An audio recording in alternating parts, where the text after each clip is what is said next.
Hello everyone. चलिए शुरू करते हैं। अभी हम इकोलॉजी का नेक्स्ट लेक्चर, और इस लेक्चर के अंदर हम बात करेंगे इकोलॉजिकल मॉडल्स के बारे में। इनको आप इकोलॉजिकल मॉडल्स या इकोलॉजिकल सक्सेशनल मॉडल्स भी बोल सकते हैं। Ecological successional models. अब देखें ये क्या है, आखिर मॉडल क्या कहना चाहते हैं, ये बात करते हैं। आप एक सिंपल सी चीज ये समझो कि जब कोई सक्सेशन प्रोसेस चलेगी, सक्सेशन चल रहा है, तो during the succession different type के स्पीसीज आते रहेंगे, जाते रहेंगे, एक साथ प्रेजेंट होंगे, ये चलेगा। कम्युनिटी का डेवलपमेंट तो होगा।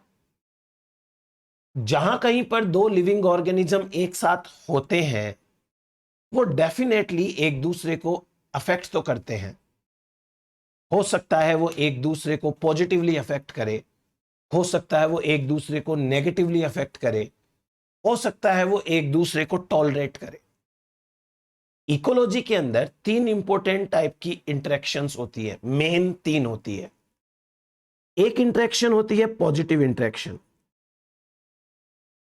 जहां दोनों इंटरेक्टिंग स्पीसीज को कोई ना कोई बेनिफिट हो रहा हो, जहां कम से कम एक को बेनिफिट हो लेकिन दूसरे को नुकसान नहीं होना चाहिए, इसे पॉजिटिव इंटरेक्शन कहते हैं।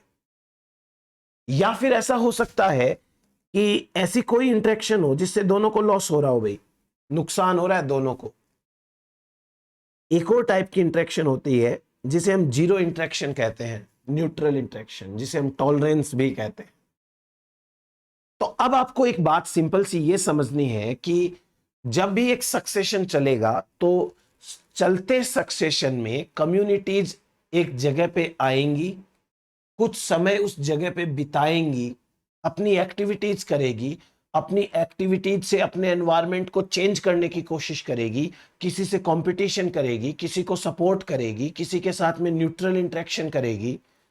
ऑल एंड ऑल, जब वो स्पीसीज वहां से चली जाती है तो नेक्स्ट स्पीसीज आएगी, लेकिन उस नेक्स्ट स्पीसीज के ऊपर क्या इफेक्ट रहता है पहली वाली स्पीसीज का, इसके बेसिस पे तीन टाइप के मॉडल्स सजेस्ट किए गए हैं। तो आप हेडिंग डालिए, हम क्या लिखना चाहते हैं, लिखिए these are the diagrams used to represent interactions. These are the diagrams used to represent interactions among different seral communities. Among different seral communities, जो different टाइप की सीरल कम्युनिटीज है, उनमें क्या इंटरेक्शन है, वो इंटरेक्शन को रिप्रेजेंट करने के ये डायग्राम्स होते हैं। क्लियर हुआ ये पॉइंट आपको? अब जैसा मैंने आपको यह बताया कि तीन टाइप के इंटरेक्शंस होते हैं बेसिकली, तो हमारे पास में तीन टाइप के मॉडल्स होते हैं। पहला जो मॉडल है इसे कहते हैं फैसिलिटेशन मॉडल। Facilitation model.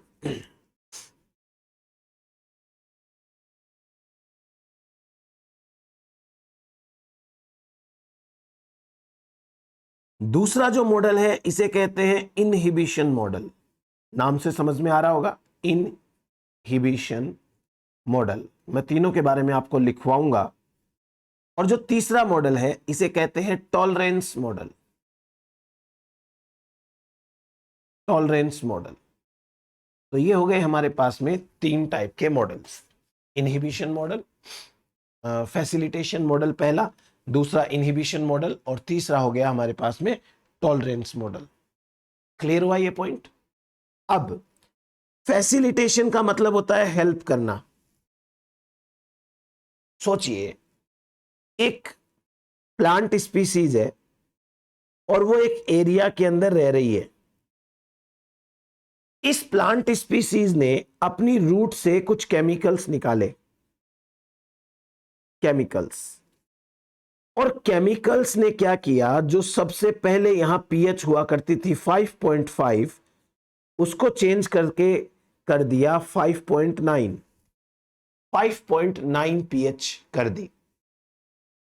ये स्पीसीज ए है और इस स्पीसीज ने कोई केमिकल रिलीज किए और उन केमिकल्स की वजह से यहां की पीएच चेंज हो गई।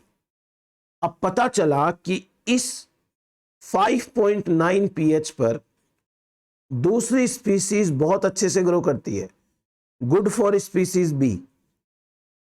तो आप क्या कहोगे?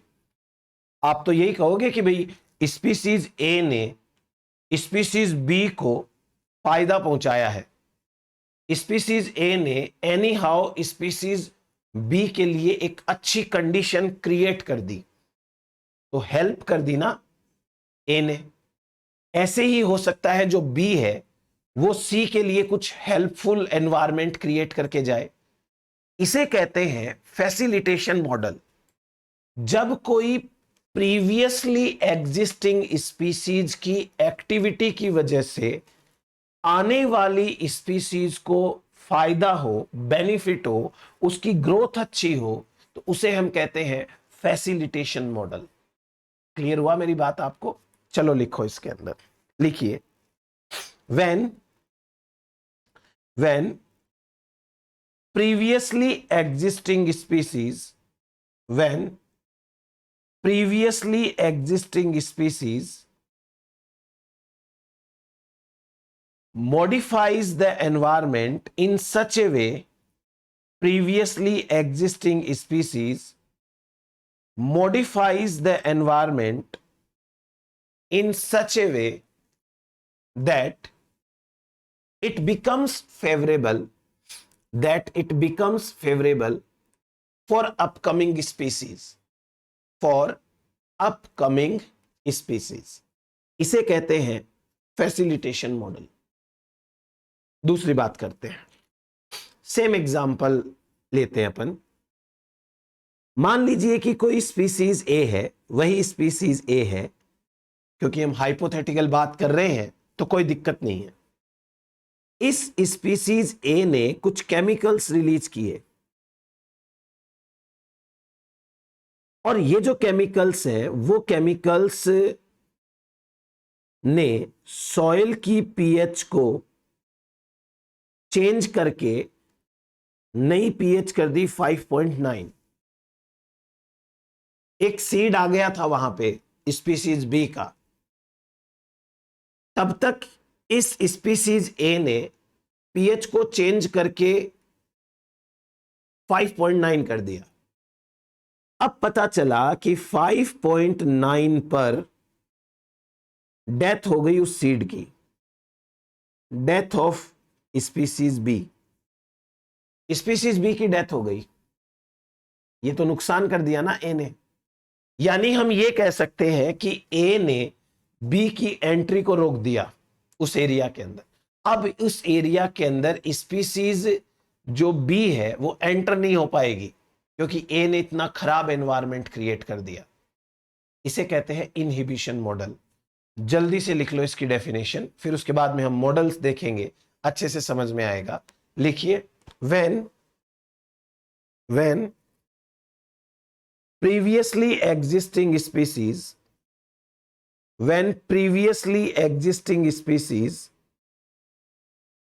modifies the environment in such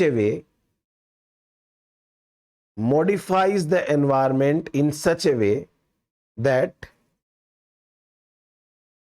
it becomes unfavorable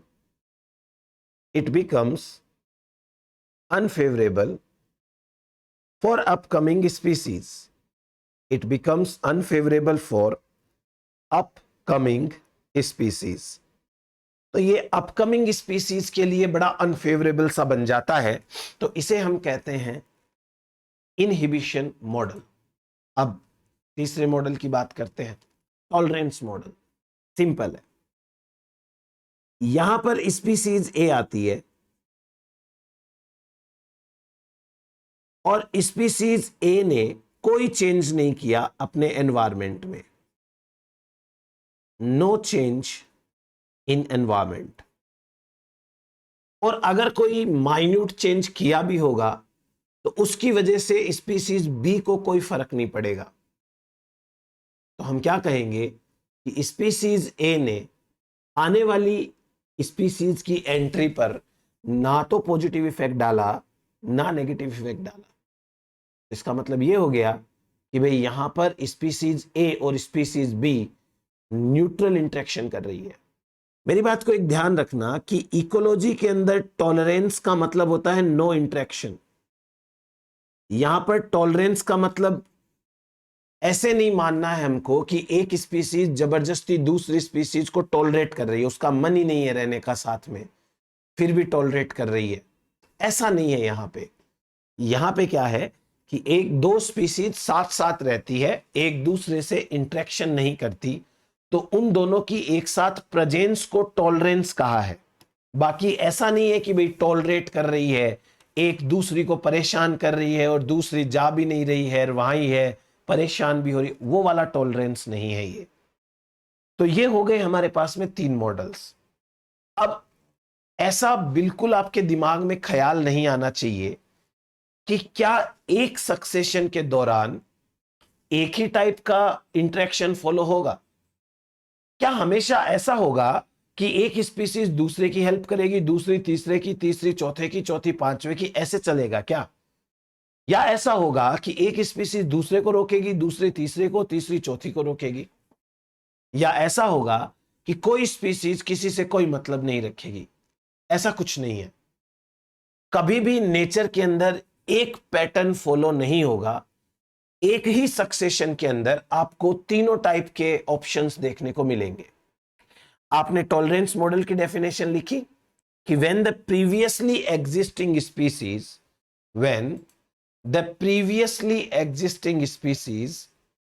has no effect on the entry of upcoming species. When the previously existing species has no effect on the entry of upcoming species.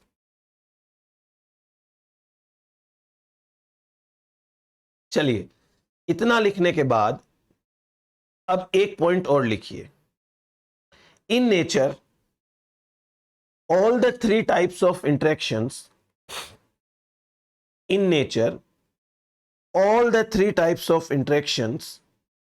could occur in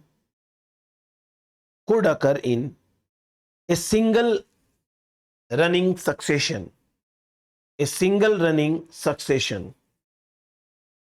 तो nature के अंदर पूरा का पूरा succession में तीनों type की interactions चल सकती हैं, कोई दिक्कत नहीं है। ठीक है, नेचर को किसी ने बांध के नहीं रखा है। नेचर जिसकी चाहे हेल्प कर सकती है, तो कुछ भी हो सकता है नेचर के अंदर, तीनों इंटरेक्शन साथ साथ चल सकती है। अब बात करते हैं कुछ और सिचुएशंस की जो हमें एक रनिंग सक्सेशन में देखने को मिलती है। एक होता है सेकेंडरी सक्सेशन, टर्म है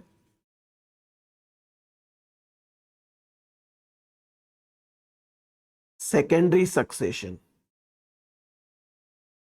सेकेंडरी सक्सेशन के दो अर्थ होते हैं। एक अर्थ होता है कि एक बार वहां कोई लाइफ रह चुकी हो और दोबारा से वहां सक्सेशन स्टार्ट हुआ हो, एक तो उसे कहते हैं सेकेंडरी सक्सेशन। ठीक है, दूसरे टाइप का सक्सेशन देखो, सेकेंडरी सक्सेशन। जैसे मान लीजिए कि ये एक एरिया है और इस एरिया के अंदर एक प्लांट है, वो ग्रो कर रहा है। ये प्लांट यहां पे ग्रो कर रहा है, अच्छे से ये ग्रोथ हो रही है इसकी। अब क्या हुआ, इस एरिया के अंदर एक दूसरी स्पीसीज का सीड पड़ा हुआ है। ये तो है स्पीसीज ए, ये है स्पीसीज ए, और इसी एरिया के सॉइल के अंदर स्पीसीज बी का सीड है, सीड पड़ा हुआ है। अब थोड़े समय बाद में क्या होता है कि स्पीसीज ए के प्लांट की डेथ हो जाती है, डेथ ऑफ स्पीसीज ए। और स्पीसीज बी है वो पहले से ही सीड के फॉर्म में थी, इसलिए स्पीसीज बी अब वहां ग्रो करती है। इसे कहते हैं सेकेंडरी सक्सेशन। जब कोई भी स्पीसीज सीड की फॉर्म में, या फिर जैसे मान लीजिए कि कोई ये रूट है, ऊपर का पार्ट डेड पार्ट है, सूखा पार्ट है, ड्राई शूट, शूट है वो सूख चुका है, ड्राई हो चुका है, लेकिन जो रूट्स हैं वो लिविंग है, लिविंग रूट्स है। तो यदि कहीं ऐसा हो रहा हो कि शूट ड्राई हो चुका और रूट्स अभी भी लिविंग है, तो इसे हम कहते हैं सेकेंडरी सक्सेशन। जब कोई दूसरा प्लांट स्पीसीज सीड या रूट की फॉर्म में उसी एरिया में हो लेकिन ग्रो ना कर रहा हो, पहली स्पीसीज की डेथ हो जाएगी तो दूसरी स्पीसीज ग्रो करेगी, इसे कहते हैं सेकेंडरी सक्सेशन। लिखिए आप इसको, लिखिए secondary succession in plant communities, secondary succession in plant communities is determined largely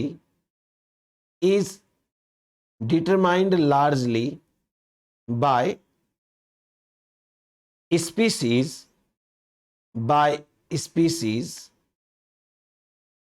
that already exist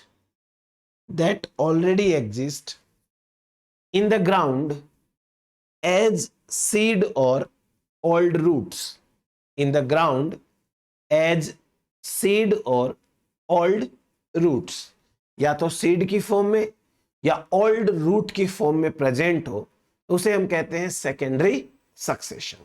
चलिए, अब हम बहुत सारे अच्छे अच्छे मॉडल्स पढ़ते हैं इन सक्सेशन के। हमारे पास 3 टाइप के सक्सेशन है, मॉडल है फैसिलिटेशन, इनहिबिशन एंड टॉलरेंस। देखो, अब एक चीज आपको बता दूं, मैं यहां पर मैं कुछ डायग्राम्स बनाने वाला हूं, लीनियर डायग्राम्स। आपके सामने जब एग्जाम में कोई सवाल आता है तो उस सवाल में तो डायग्राम बना बनाया आएगा आपके सामने पहले से, तो आपको तो उसे पहचान के देखना है कि भाई ये कौन सा मॉडल हो सकता है। लेकिन वास्तव में वो कब समझ में आता है, जब उसे शुरू से बनाया जाए। चीज समझ में आई? जैसे सपोज करो कि एक जंगल है, आपको एक जंगल की फोटो दिखाई जाए कि इस जंगल के अंदर आपको हाथी भी दिख रहे हैं, शेर भी दिख रहे हैं, हिरण भी दिख रहे हैं, इस जंगल में आपको ग्रासेस भी दिख रही है, क्लाइंबर्स भी हैं, ट्रीज भी हैं, शर्ब्स भी हैं, मतलब आपको एक फोटो दिखाई दे रही है और उस फोटो के अंदर बहुत सारे लिविंग ऑर्गेनिज्म है। आप फोटो देख के कैसे बताओगे कि यहां सबसे पहले कौन आया, उसके बाद कौन आया, उसके बाद कौन आया? नहीं बता पाओगे ना। तो कैसे पता चलेगा? आपको पता तब चलेगा जब आप शुरू से उस जंगल को डेवलप होते हुए देखो। पहले ये आया, फिर ये आया, फिर ये आया, फाइनली ये फोटो बन गई। मॉडल में भी ऐसा ही है। कुछ मॉडल तो बहुत सिंपल है, बहुत सिंपल है तो वो तो पहचान लेंगे। एक दो जगह पर आती है कंफ्यूजन। अब वो कंफ्यूजन कैसे दूर होगा? तो आप ध्यान से देखना कि मैं मॉडल बनाते समय क्या बोल रहा हूं और कैसे मैं वो मॉडल बना रहा हूं, तो आप समझ जाओगे कि ये मॉडल कौन सी इंटरेक्शन के बेसिस पे बना है। तब आप इजीली कर पाओगे कि भाई ये मॉडल है कौन सा। मेरी बात समझ में आई आप लोगों को? अब चलिए मैं आपको पहले कुछ इंपॉर्टेंट चीज बता देता हूं। जैसे अगर मान लीजिए कि हम ऐसे एरो का इस्तेमाल करते हैं, ऐसे सॉलिड एरो का। इस एरो का मतलब होता है डायरेक्ट बेनिफिट। डायरेक्ट बेनिफिट मतलब कि कोई पॉजिटिव इंटरेक्शन है डायरेक्टली। अगर हम इस एरो का इस्तेमाल करते हैं, डॉटेड एरो का, इसका मतलब ये होता है इनडायरेक्ट बेनिफिट। यहां पर ये डॉटेड एरो काम में नहीं आएगा, लेकिन पता होना चाहिए। तो ये हो गया इनडायरेक्ट बेनिफिट। अगर हम ये दो मुंह वाले एरो का इस्तेमाल करते हैं ऐसे, इसे कहते हैं डायरेक्ट इनहिबिशन। क्या कहेंगे? Direct inhibition. Direct inhibition.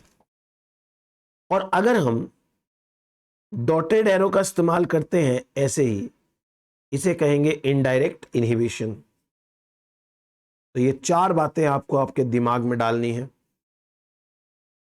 Indirect inhibition, clear? अब मैं आपको कुछ मॉडल्स बता देता हूं। सबसे पहला मॉडल बड़ा सिंपल है, ए, स्पीसीज ए। अच्छा, एक और चीज बताऊं, जैसे मैंने यहां पे ए लिखा, ए के पीछे कुछ नहीं है। अब मैं आगे राइट साइड में आगे लिखूंगा, आपको ए दिखाई दे रहा है, ए के पीछे कुछ भी नहीं है। आपको मानना है कि ए के पीछे ओपन एरिया है। ओपन एरिया है। अगर कुछ भी नहीं लिखा हुआ तो आपको बाय डिफॉल्ट मानना है कि पीछे ओपन एरिया है और ओपन एरिया में ए आती है स्पीसीज। क्लियर? मैंने ए लिखा, ए से एरो गया बी को। अब देखो ये एरो कौन सा है,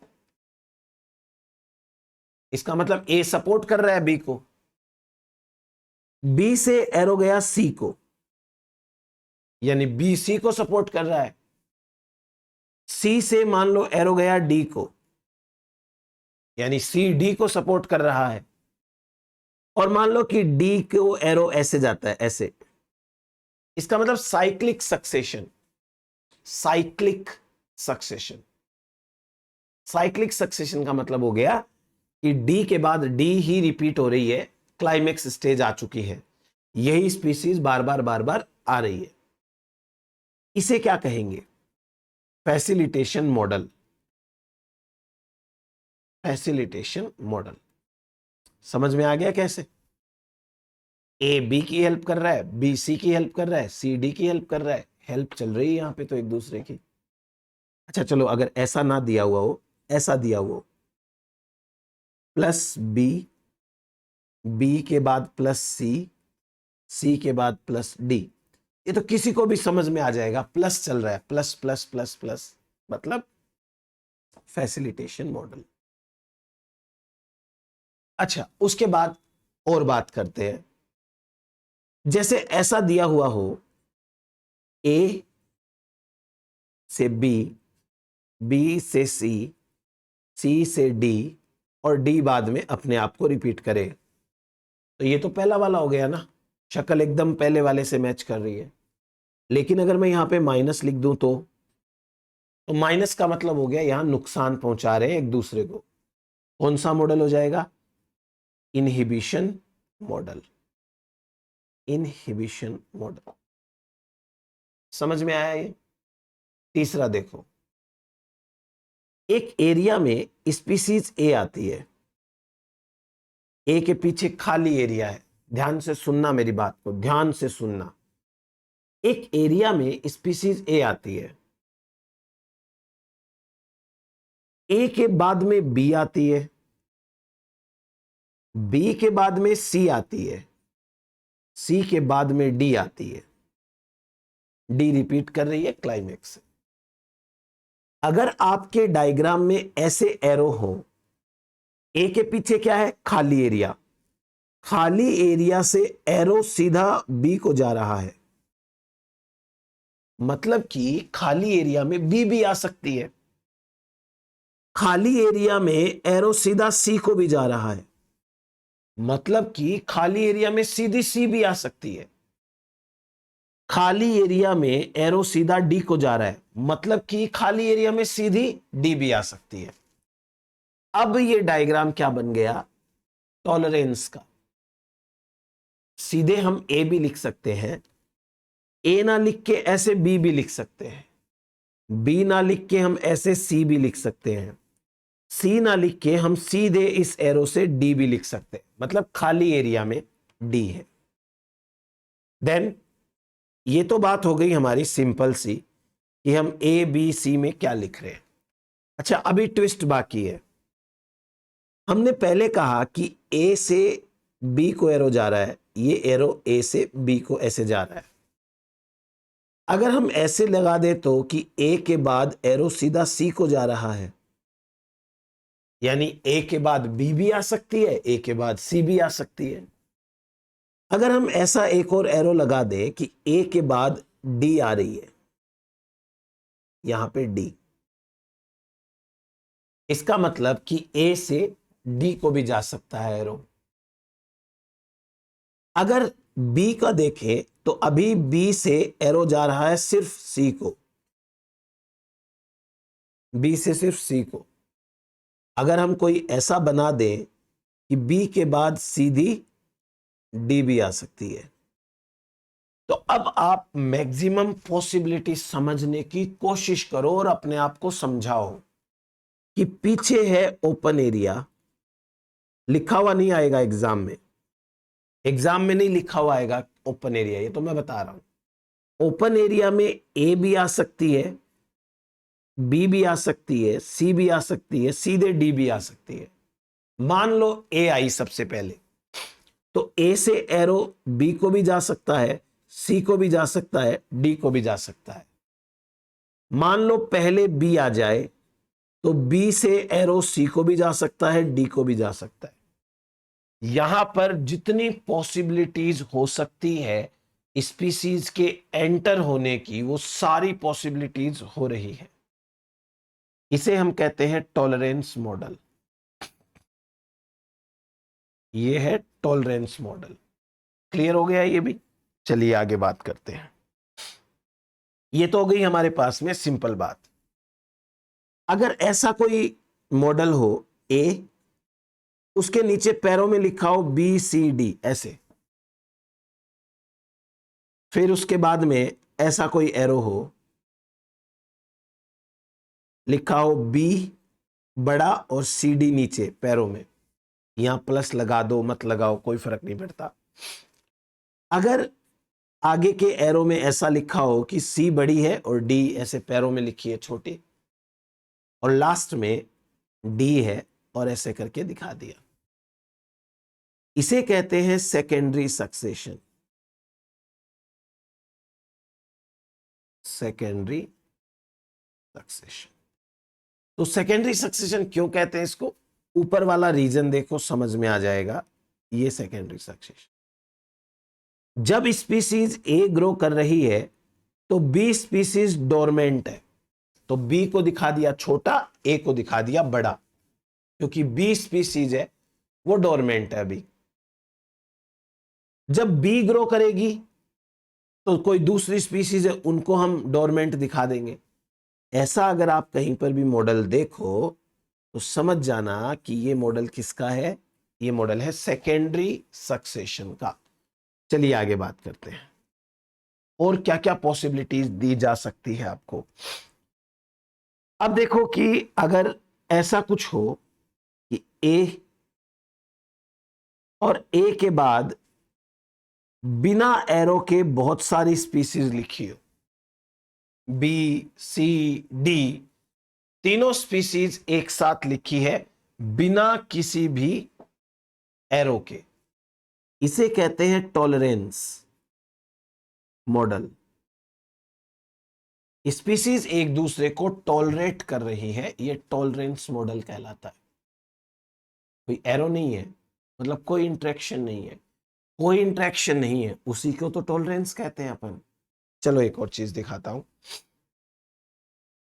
अब ध्यान से देखना। मैंने आपको कुछ देर पहले बोला था वो जंगल की फोटो के लिए कि भाई एक ऐसी फोटो दिखाई जाए तो क्या ही पता चलेगा कि कहां पे क्या हो रहा है।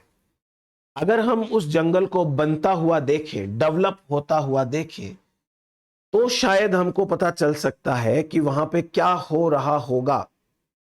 तो चलिए अब मैं आपको एक सिंपल सी चीज बताता हूं कि कैसे हम उसे मॉडल को समझेंगे डायग्राम देख के। अगर आपसे ये कहा जाए कि किसी एरिया में ए के साथ बी स्पीसीज प्रेजेंट है, ए और बी एक साथ प्रेजेंट है, लेकिन अगर ए और बी एक साथ होंगी तो दोनों एक दूसरे से भयंकर कंपटीशन करेगी और दोनों एक दूसरे को कंपीट करेगी, दोनों एक दूसरे से लड़ाई करेगी। आपसे कहा जाए कि ए के साथ सी स्पीसीज है और सी और ए भी एक दूसरे से लड़ाई करते हैं। आपसे कहा जाए कि ए के साथ डी स्पीसीज आ गई, ए और डी भी लड़ाई कर रही है, मतलब ए स्पीसीज किसी के साथ में सुख से नहीं रहती। आपसे कहा कि भाई बी और सी स्पीसीज एक साथ है और दोनों स्पीसीज एक दूसरे से लड़ाई झगड़ा कंपटीशन कर रही है, मतलब ये भी इनहिबिट कर रही है एक दूसरे को। आपसे कहा जाए कि सी और डी स्पीसीज एक साथ है, या पहले बी एंड डी कॉम्बिनेशन बना लेते हैं कि बी और डी स्पीसीज एक साथ है और वो भी एक दूसरे से लड़ाई झगड़ा कर रही है, उनको भी एक दूसरे के साथ में नहीं रहना। आपके एरिया में सी स्पीसीज और डी स्पीसीज एक साथ आ तो गई, लेकिन ये सारी एक दूसरे से लड़ाई कर रही है। अब मतलब क्या हुआ? मतलब यह हुआ कि इस एरिया में चाहे कोई भी दो स्पीसीज एक साथ आ जाए, कोई भी दो, ए के साथ बी आ जाए, या ए के साथ सी आ जाए, या ए के साथ डी आ जाए, या बी के साथ सी आ जाए, या बी के साथ डी आ जाए, या सी के साथ डी आ जाए, कोई भी स्पीसीज किसी भी दूसरी स्पीसीज के साथ में आ जाए, ये एक दूसरे से लड़े बिना नहीं रहेगी। तो आपको क्या करना है? इन सबको एक साथ रिप्रेजेंट करना है। इन सबको एक साथ रिप्रेजेंट करने का तरीका यह है कि ए बी सी डी लिख दो। ए और बी में क्या रिलेशन है? ये रिलेशन है। ए और सी में क्या रिलेशन है? ये रिलेशन है। ए और डी में क्या रिलेशन है? ये रिलेशन है। बी और सी में क्या रिलेशन है? ये रिलेशन है। बी और डी में क्या रिलेशन है? ये रिलेशन है। सी और डी में क्या रिलेशन है? ये रिलेशन है। बन गया इनहिबिशन का मॉडल। अब ऐसे अगर आप याद रखोगे तब तो देखो याद हो जाएगा, और अगर मान लो इतना समझाने के बाद में भी नहीं समझ में आया है तो फिर रट लो। ये वाला डायग्राम दिख जाए तो आप इनहिबिशन मॉडल लगा के आ जाना, ठीक है।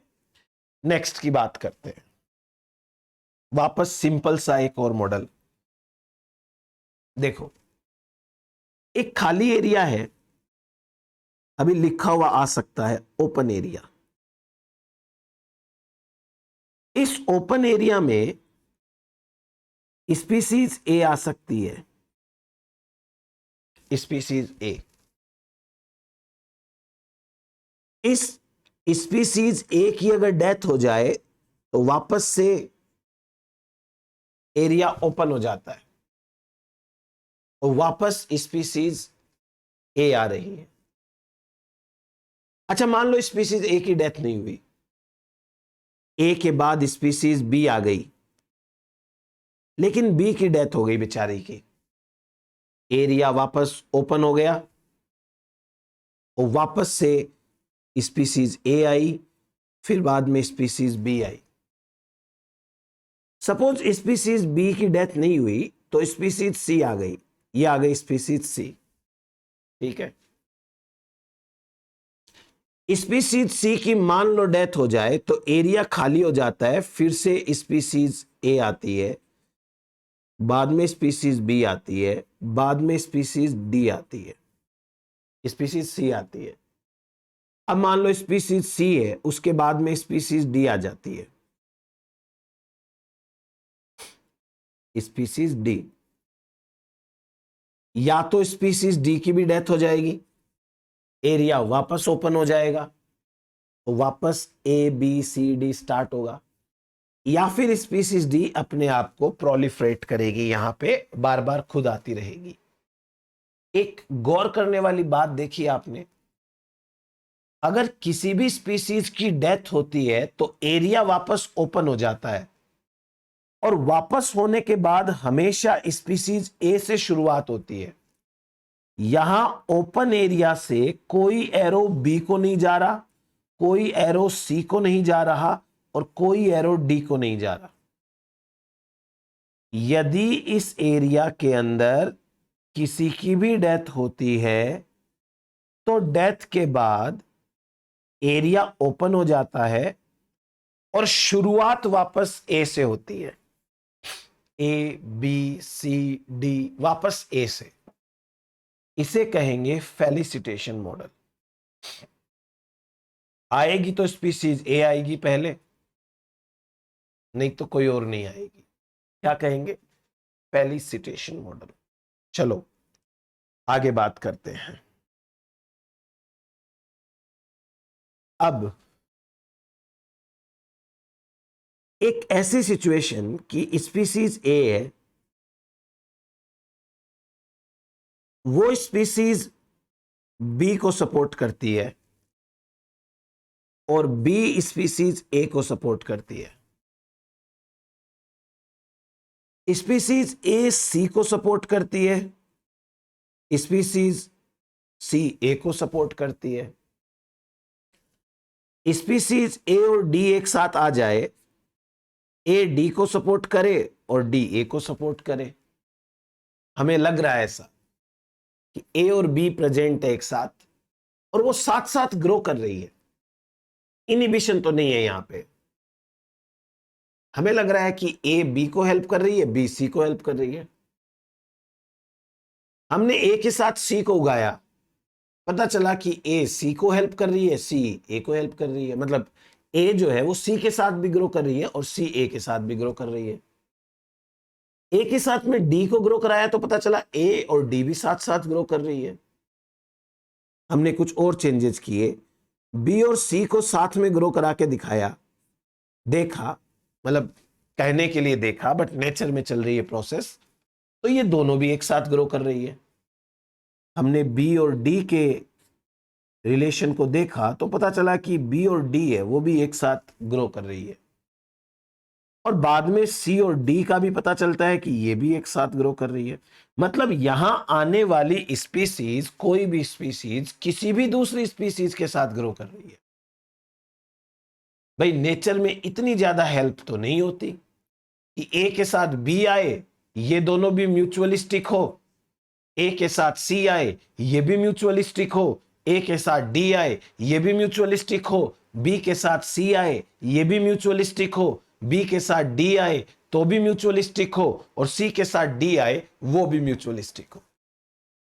ये वही बात हो गई लॉ ऑफ पार्सिमोनी वाली। एक क्लास में 100 बच्चे हैं और 100 के 100 बच्चे व्हाइट टी शर्ट पहन के आएंगे, और एक क्लास के 100 बच्चों में से कोई 5 बच्चे व्हाइट टी शर्ट पहन के आएंगे। कौन सी बात इजीली हजम हो रही है?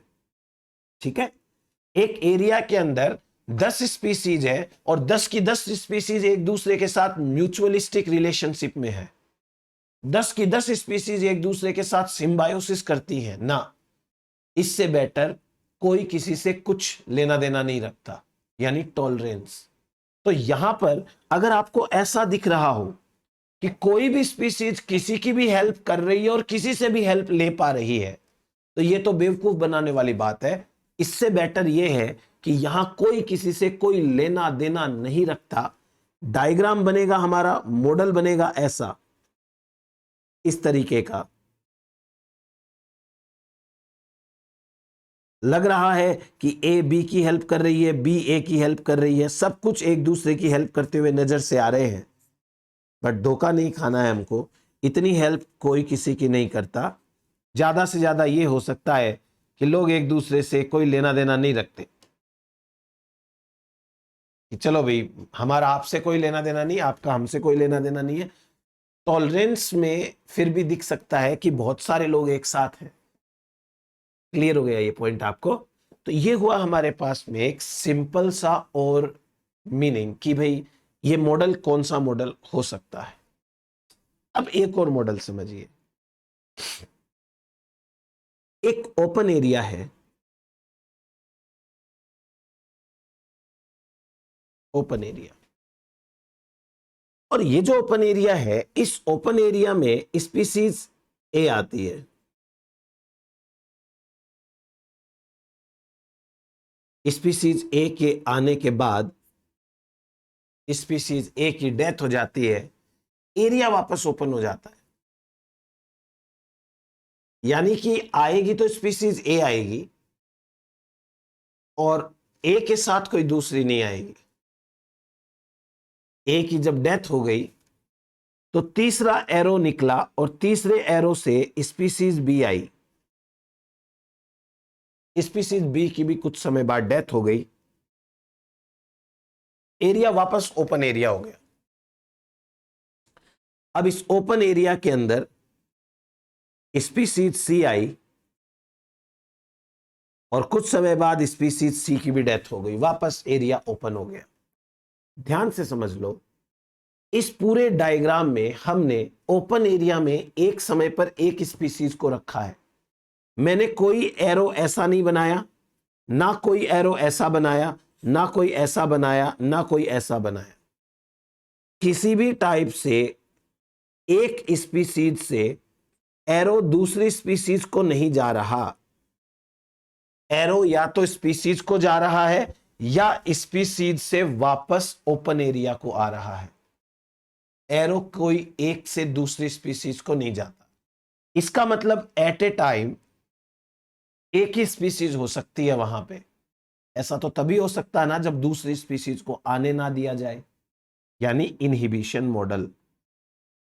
मैंने पहले भी कहा था कि ये मॉडल तब समझ में ज्यादा अच्छे से आएंगे जब हम ये देखें, ये समझें कि आखिर ये बन कैसे रहे हैं। बनते टाइम समझ में आते हैं। फर्स्ट एरो स्पीसीज ए को जाता है, सेकेंड एरो जाता है ओपन एरिया को। तो पहले स्पीसीज ए आएगी, उसकी डेथ होगी, एरिया खाली। थर्ड एरो जाता है स्पीसीज बी को, वो आएगी, उसकी डेथ होगी, तो एरिया वापस ओपन होगा। उसके बाद में स्पीसीज सी आएगी, उसकी डेथ होगी, स्पीसीज वापस एरिया खाली होगा। अब आपकी मर्जी है, कोई और डायरेक्शन के अंदर निकालना चाहो तो बोल दो कि स्पीसीज डी आती है और स्पीसीज डी की डेथ हो जाती है, तो एरिया वापस ओपन हो जाता है। ये इनहिबिशन का मॉडल है, एक समय पर एक स्पीसीज। ये हो गया हमारे पास में इनहिबिशन मॉडल। क्लियर हुआ ये? चलिए अब मैं आपको एक और चीज बताता हूं। अगर आपको दो डायग्राम्स बता रहा हूं मैं, चलो तीन डायग्राम बता देता हूं। पहला तो सिंपल है। सिंपल क्या है कि एक ऐसे बॉक्स बना देंगे आपके सामने, एक, दो,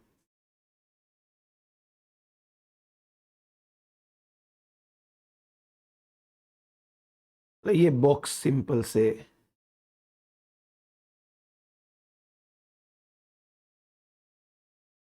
आपको ये कहेंगे कि स्पीसीज ए आती है, ए के बाद मान लो बी आती है, बी के बाद मान लो सी आती है, सी के बाद मान लो डी आती है, और डी जो है वो अपने आप को रिपीट करती है। क्या है ये? Facilitation model. फैसिलिटेशन मॉडल, ठीक है। और ये प्राइमरी सक्सेशन का एग्जाम्पल है। Primary succession. अब मैं आपको बताता हूं, आपके सामने दो कंफ्यूजिंग टाइप की चीजें रखी जा सकती है एग्जाम के अंदर। इंपॉर्टेंट मार्क कर लेना। जैसे पहले मैं बना लेता हूं, एक, दो, तीन, चार, एक, 2 3 4, ठीक है। और मान लेना कि ये सारे इक्वल साइज के, एकदम बढ़िया सा मान लेना कि ऐसे अरेंज है। काम की बात समझनी अपने को क्या है। आपके सामने ऐसा लिखा हुआ है, ए कैपिटल है, बी सी डी भी कैपिटल है बट नीचे लिखे है। उसके बाद बी कैपिटल है, सी डी कैपिटल है लेकिन ए को स्मॉल में लिख दिया। उसके बाद सी को कैपिटल लिखा, डी छोटा लिखा कैपिटल में, ए स्मॉल बी स्मॉल, और बाद में डी को कैपिटल लिखा, ए बी सी सब स्मॉल में, सब स्मॉल में। एरो है इस ए से बी की तरफ, बी से सी की तरफ और सी से डी की तरफ। ये तो मेन है। डॉटेड एरो जा रहे हैं ए से सी की तरफ और बी से डी की तरफ। इसका मतलब क्या है वो समझते हैं। इस पूरी प्रोसेस के अंदर अगर कहीं पर स्मॉल लिखा हुआ है, इसका मतलब वो स्पीसीज की डेथ हो गई। सबसे पहले ए ग्रो कर रहा था, बी सी डी स्मॉल में लिखे हुए थे उसके सामने, लेकिन वो जिंदा थे, मतलब सीड की फॉर्म में थे। अब ए की डेथ हो गई, बी ग्रो कर रहा है, सी डी अभी भी जिंदा है बट वो सीड की फॉर्म में है। उसके बाद में सी ग्रो करेगा, डी जिंदा है, ए बी की डेथ हो गई।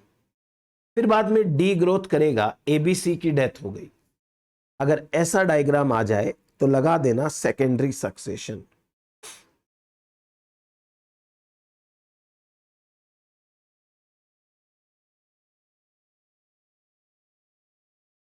यह सेकेंडरी सक्सेशन का एग्जाम्पल। क्लियर? चलिए आगे बात करते हैं। अगर कोई ऐसा आपके सामने ऑप्शन हो कि कैपिटल ए लिखा हो और बी सी डी ऐसे नीचे लिखा हो, उसके बाद में बी को कैपिटल लिखा हो, ए सी डी कैपिटल लिखा हो, स्मॉल लेटर में नहीं है। उसके बाद में मान लो सी लिखा हो और ए बी डी कैपिटल में लिखा हो। उसके बाद मान लो डी लिखा हो और ए बी सी भी कैपिटल में हो। यहां स्मॉल नहीं है। स्मॉल नहीं है इसका मतलब किसी की डेथ नहीं हुई। और ऐसे एरो बने हुए हैं, ए बी को पसंद नहीं करता, बी सी को पसंद नहीं करता, सी ए को पसंद नहीं करता, सी डी को पसंद नहीं करता, ऐसे एरो। ये क्या हो गया भाई? ये सक्सेशन तो सेकेंडरी है लेकिन उसमें इनिबिशन चल रहा है। अगर ऐसा कोई डायग्राम आ जाए, इसे कहना फ्लक्चुएशन। एक बार में एक ही आदमी ग्रो कर रहा है, एक बार में एक ही स्पीसीज ग्रो कर रही है, लेकिन दूसरी स्पीसीज मर नहीं रही है।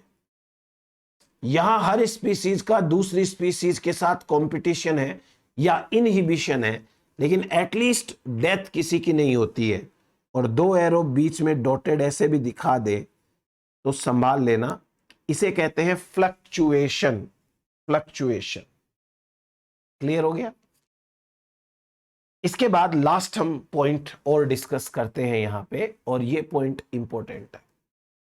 इंपॉर्टेंट पॉइंट भी है, साथ ही साथ एग्जाम में आ चुका है रिसेंटली, तो आप थोड़ा सा सीरियसली ले। हेडिंग डालो possible behaviour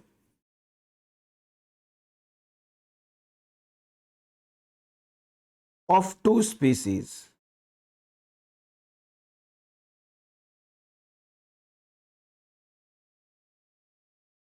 over the course of succession.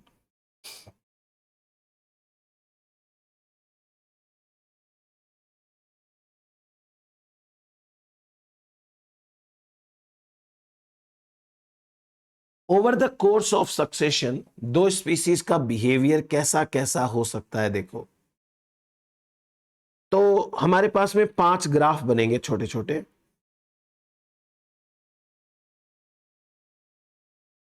एक,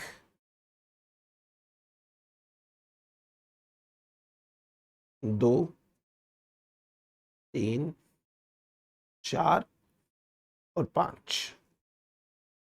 मान लो एक स्पीसीज ए है, एक स्पीसीज बी है, इधर की तरफ टाइम, इधर की तरफ बायोमास, मतलब स्पीसीज की ग्रोथ, टाइम बायोमास, सब में टाइम बायोमास।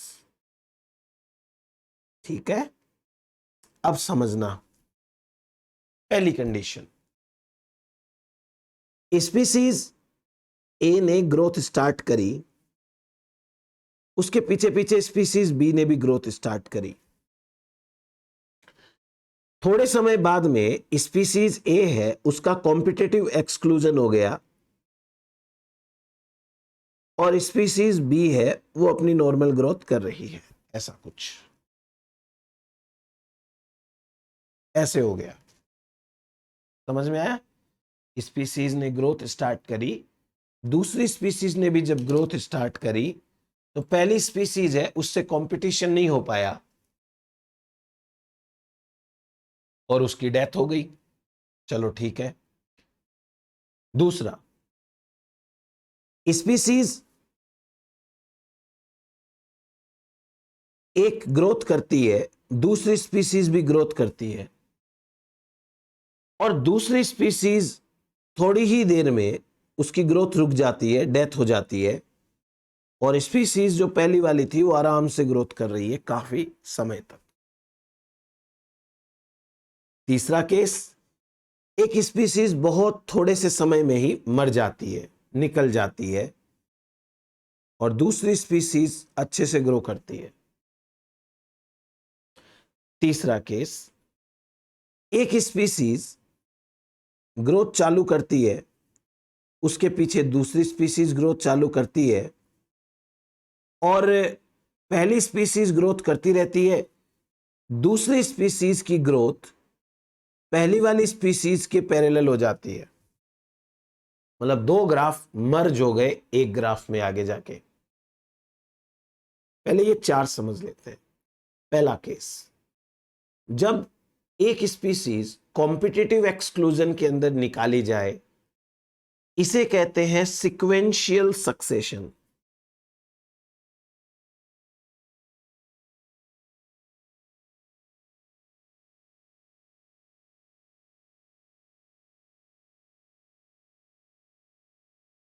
सीक्वेंशियल सक्सेशन, इसका मतलब क्या हुआ?